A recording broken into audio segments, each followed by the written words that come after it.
जय श्री राम। भगवान शिव ने जब गणेश जी का सर काटा तो वही सिर वापस क्यों नहीं जोड़ पाए? आखिर ऐसा क्या हुआ कि भगवान शिव को एक हाथी के बच्चे का सिर लगाना पड़ा? गणेश के सिर का क्या हुआ? कहाँ गया वो सिर? आइए जानते हैं। बात है त्रेता युग की। भगवान शिव और माता पार्वती जी की शादी को कुछ ही महीने बीते थे कि माता के मन में आया कि सारी सृष्टि के स्वामी कैलाश पर क्यों रहते हैं?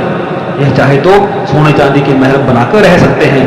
ऐसी ही सोच के साथ एक दिन मां पार्वती जी ने भगवान शिव से सोने के महल में रहने की इच्छा जाहिर की। प्रभु ने समझाया, हे देवी, सोने चांदी के महल हमारी किस्मत में नहीं। महल की जिद छोड़ दो। लेकिन मां पार्वती अपनी जिद पर अड़ गई और कई दिनों तक प्रभु से बात नहीं की। भगवान शिव को मां पार्वती के आगे झुकना पड़ा। प्रभु ने विश्वकर्मा जी को याद किया। विश्वकर्मा जी आए और उनसे कहा कि किसी द्वीप पर एक सोने का महल बनाओ। विश्वकर्मा जी ने पूरे दिल से सोने का महल बना दिया। मां पार्वती जी ने गृह प्रवेश की पूजा के लिए कहा, लेकिन भगवान शिव ने इनकार कर दिया। मां पार्वती जी ने जिद की तो भगवान शिव ने कहा कि ठीक है, रख लो, लेकिन किसी को मुंह मांगा दान देने की बात मत करना। भगवान शिव ने नंदी और बाकी गणों को आदेश दिया कि चारों वेदों के ज्ञाता पंडितों को गृह प्रवेश पूजा के लिए बुलाया जाए। नंदी गणों के साथ पंडितों को लेकर गृह प्रवेश की पूजा के लिए पहुंचे। बड़े धूमधाम से पूजा हुई। मां पार्वती जी ने सभी पंडितों को मुंह मांगा दान मांगने की बात कही। भगवान शिव ने रोका। मां पार्वती को समझाया ऐसा ना करने के लिए, लेकिन मां पार्वती जी नहीं माने। सभी पंडित मुंह मांगा दान लेने लगे। ऐसे ही दान मांगते मांगते अंत में रावण की बारी आई। रावण ने मां पार्वती जी से 3 बार वचन ले लिया कि हे मां, मैं जो भी मांगू आप मुझे दोगे। मां ने 3 बार हाँ कहा। रावण ने मां पार्वती जी से सोने की लंका ही मांग ली। मां पार्वती जी के होश ही उड़ गए। पैरों तले से जमीन ही खिसक गई। लेकिन मां पार्वती जी ने खुद को संभालते हुए अपना सोने का महल, अपनी लंका, अपना आशियाना रावण को दान में दे दिया। और जाते जाते मां पार्वती जी ने वचन किया कि रावण, जिस घर में हम लोग नहीं बस सके उसमें तू और तेरा वंश भी नहीं बस पाएगा।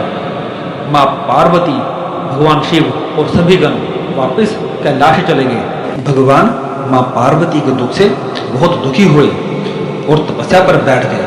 भगवान शिव जब तपस्या पर बैठते हैं तो वो पूरे 12 वर्षों तक बैठे रहते हैं। पीछे मां पार्वती जी रह गए। हर रोज स्नान के लिए जाते और अपने जिस्म की मैल उतारकर एक तरफ रख देते। यह सिलसिला 12 वर्षों तक चला। 12 वर्ष पूरे होने पर मां पार्वती ने अपनी मैल से एक बुत बनाया और उसमें अपनी शक्ति का एक अंश विद्यमान कर दिया और वो बुत एक इंसान में बदल गया जो देखने में किसी 12 साल के बच्चे के समान था। मां पार्वती ने उसे ज्ञान और शक्तियां दी और उसका नाम गणेश रखा और यह आदेश दिया कि बेटा, जब तक मैं स्नान करके बाहर न आऊं तुम किसी को भीतर मत आने देना। गणेश जी स्नान घर के बाहर पहरेदारी करने लगे। उसी दिन भगवान शिव की तपस्या पूरी हुई और वो मां पार्वती की ओर चल दिए। मां पार्वती को ढूंढते ढूंढते प्रभु स्नान घर के दरवाजे पर पहुंचे तो वहां गणेश ने उनको रोक लिया। प्रभु ने कहा, बेटा, मैं अपने धर्म पत्नी के पास जा रहा हूं, तुम कौन हो? गणेश जी ने कहा, मैं पार्वती पुत्र गणेश हूं। मां का आदेश है, जब तक मां बाहर ना आए कोई अंदर नहीं जा सकता।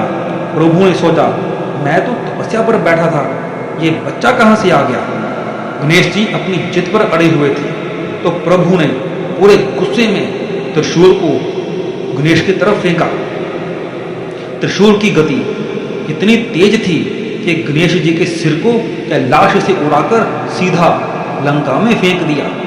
जब मां पार्वती जी को पता चला तो वो गणेश जी का धड़ देखकर गुस्से में आग बबूला हो गए। तब प्रभु ने सभी गणों को कहा कि जाओ सिर की तलाश करो। सभी गणों ने सिर की तलाश की और खाली हाथ ही वापस आ गए। और प्रभु से कहा कि सिर तो लंका में गिर गया है और लंका तो माँ पार्वती ने रावण को दान में दे दी थी, इसलिए लंका की कोई भी चीज वापस नहीं ली जा सकती। तो प्रभु ने आदेश दिया कि जो माँ अपने बेटे की तरफ पीठ करके सो रही हो वो उसके बच्चे का सिर काट कर ले आओ। सारा भारत देख लिया और कोई भी माँ अपने बच्चे की तरफ पीठ करके नहीं सोई थी, मगर एक हथिनी जिसने थोड़ी देर पहले एक बच्चे को जन्म दिया था अपने बच्चे की तरफ पीठ करके सो रही थी, तो शिव गणों ने उस बच्चे का सिर काट लिया।